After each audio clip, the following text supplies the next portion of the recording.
Hello doctor Dilip Gude here, physician, Yashoda hospital, Somajiguda, Hyderabad. Sugar గురించి, ఊబకాయం గురించి, ఇన్ఫ్యాక్ట్ ఇవి two sides of the same coin. ఒకవైపు షుగర్ ఉంటే ఇంకోవైపు ఒబిసిటీ, అంటే బాడీలో ఫ్యాట్ పర్సంటేజ్ ఎక్కువ ఉండటం. సో ఇవి రెండు two faces of the same problem బేసిక్గా. అంటే కామన్ సాయిల్ హైపోథసిస్ అని కూడా అంటుంటాం. అంటే ఒక ప్రాబ్లం నుంచి స్టెమ్ అయిన మల్టిపుల్ ప్రాబ్లమ్స్లో, అంటే ఒక పెథోఫిజియాలజీ నుంచి స్టెమ్ అయిన మల్టిపుల్ ప్రాబ్లమ్స్. సో వీటిని మనం ఎలా సాల్వ్ చేయొచ్చు?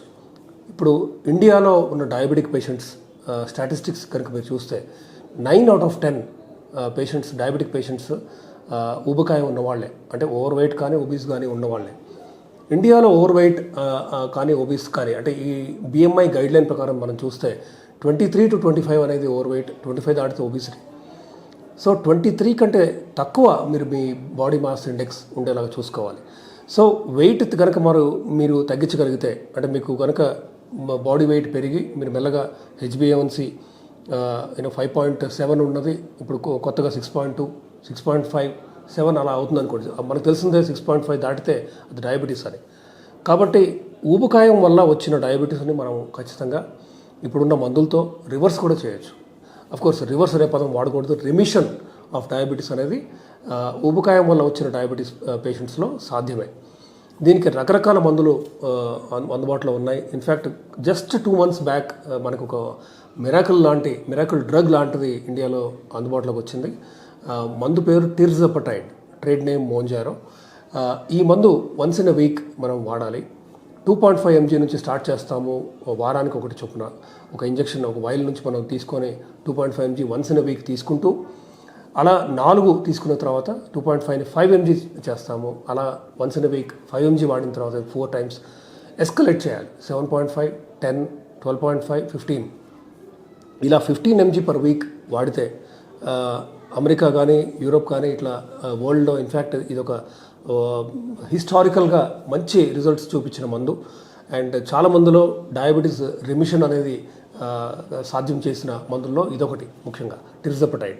సో ఈ మందు వాడిన తర్వాత అఫ్కోర్స్ ఇంతకుముందు ఈ మందు కంటే ముందు ఉన్న మాలిక్యూల్ పేరు సెమాగ్లూటైడ్. ఇది పాశ్చాత్య, అంటే అమెరికాలో ఒజంపిక్ అనే అందుబాటులో ఉంది, ఇండియాలో ట్యాబ్లెట్ రూపంలో రైబెల్సస్ అనే ట్యాబ్లెట్ రూపంలో ఉంది. కొత్తగా వీళ్ళు ఈ రైబెల్సస్ గ్రూప్ కూడా ఇంజెక్టబుల్ రూపంలో తీసుకురాబోతున్నారు ఇంకొక 1-2 monthsలో, వీగోవి అనే పేరుతో.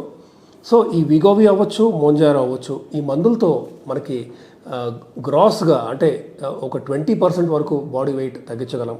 అంటే 100 kgs ఉన్నవాళ్ళు 80 kgs వచ్చేలాగా మనం ఒక 8-9 నెలల్లో మనం వాళ్ళకి హెల్ప్ చేయగలం.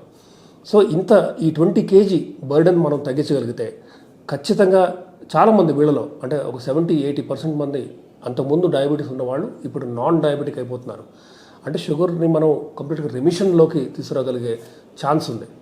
అఫ్కోర్స్ ఇది అందరికీ 100% అని చెప్పలేము, కానీ ఈ కొత్త మందులు అయిన మోంజారో కానీ రైబెల్సస్ ఆర్ వీగోవి లాంటి మందులతో అఫ్కోర్స్ మనం వీ హ్యావ్ టు యాడ్ ఎంపాగ్లిఫోజిన్ అవ్వచ్చు, క్యానాగ్లిఫోజిన్ 300 mg అవ్వచ్చు, ఓర్లిస్టాట్ కానీ, ఏకార్బోస్ మెట్ఫార్మిన్ కానీ, వీటితో ఈ కాంబినేషన్తో ప్లస్ అఫ్కోర్స్ మంచి డయట్, కార్బోహైడ్రేట్ ఫ్యాట్ తగ్గించి ప్రోటీన్ అండ్ ఫైబర్ పెంచి ఎక్సర్సైజ్ చేయమని బాగా మంచి రికమెండేషన్స్ ఇస్తూ, అంటే కార్డియో ట్రైనింగ్, అంటే ఐదర్ అది ట్రెడ్మిల్ అవ్వచ్చు, దెన్ ఎలిప్టికల్ ట్రైనింగ్ అవ్వచ్చు, దెన్ సైక్లింగ్ కానీ, స్విమ్మింగ్ కానీ, ఇవన్నీ కార్డియో అయితే, ఇంకొక వైపు వెయిట్ ట్రైనింగ్.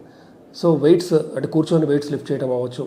ఇలా ఎక్సర్సైజ్, డయట్, దెన్ ఈ కొత్త మందులతో మనం ఖచ్చితంగా maybe more than 20% weight loss కూడా మనం సాధ్యం అవుతుంది. అఫ్కోర్స్ బేస్ లైన్ వెయిట్ కనుక 140-150 ఉన్నవాళ్ళు ఇంకా ఎక్కువ వెయిట్ లాస్ అవడానికి ఎక్కువ ఆస్కారం ఉంది. సో ఇంత వెయిట్ తగ్గినప్పుడు ఖచ్చితంగా అంతకుముందు హైపర్ టెన్షన్, బీపీ ఉన్నా కూడా మనం రిమిషన్లోకి తీసుకురావచ్చు. డయాబెటీస్ రిమిషన్కి చాలా ఆస్కారం ఉంటుంది ఇంత వెయిట్ లాస్ తగ్గినప్పుడు. అతి ముఖ్యమైనది యూరిక్ యాసిడ్ తగ్గటం అవ్వచ్చు, కొలెస్ట్రాల్, బాడీలో ఉన్న కొలెస్ట్రాల్ లెవెల్స్ తగ్గటం కానీ, ప్లాక్ రిమిషన్, అంటే కొలెస్ట్రాల్ యొక్క ప్లాక్ రివర్సల్ కూడా చూసాం, ప్లాక్ బర్డెన్ తగ్గటం కూడా మనం చూసాం. So benefits of weight loss, ఇలా ఊబకాయం బాగా ఎక్కువ ఉన్న వాళ్ళలో not just sugar and BP remission, but obstructive sleep apnoea, అంటే పడుకున్నప్పుడు గురక వల్ల నిద్రలో సరైన ఆక్సిజనేషన్ బాడీకి అందక గొరక అవ్వచ్చు, అంటే ఆక్సిజన్ శాతం 50-60 కూడా పడిపోయిన సందర్భాలు ఉంటాయి వీళ్ళలో. ఇన్ఫ్యాక్ట్ యాప్నియా, హైపోప్నియా ఇండెక్స్ అంటాం. స్లీప్ స్టడీలో మనకు ఇవి క్లియర్గా చెప్తారు. 5 to 15 ఉందా, 5 or less ఉంటే మంచిది, 5 to 15 అంటే మైల్డ్గా స్టార్ట్ అవుతుంది, 15 to 30 అంటే మోడరేట్, 30 దాటితే తీవ్రమైన స్లీప్ యాప్నియా ఉన్నట్టు. స్లీప్ యాప్నియా వల్ల లాంగ్ టర్మ్లో లంగ్స్లో బీపీ పెరుగుతుంది, పల్మనరీ ఆర్టీరియల్ హైపర్టెన్షన్ అంటాం. దెన్ మల్టీఫోకల్ ఏట్రియల్ టెకికార్డియా అవ్వచ్చు, అంటే హార్ట్ రేట్ ఏట్రియల్ టెకికార్డియా అంటాము. ఇలా హార్ట్ రేట్ పెరగటం కానీ ఇట్లా రకరకాల ప్రాబ్లమ్స్ స్లీప్ యాప్నియా వల్ల వస్తాయి.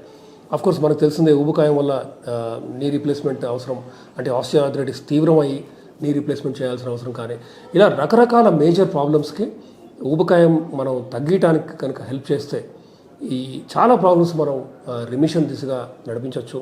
ప్రాబబ్లీ కొన్ని వ్యాధులు మనం లేకుండా కూడా చేయొచ్చు. ఈ నాన్ కమ్యూనికబుల్ డిసీజెస్లో ముఖ్యమైన మెటబాలిక్ సిండ్రోమ్ లాంటి డ్రెడెడ్ డిసీజెస్ వల్ల వీటి వల్ల వచ్చే ప్రాబ్లమ్స్ని మనం ఫ్యూచర్ కార్డియోవాస్కులర్, అంటే heart attack risk in metabolic syndrome patient is very high, 20 times ఎక్కువ.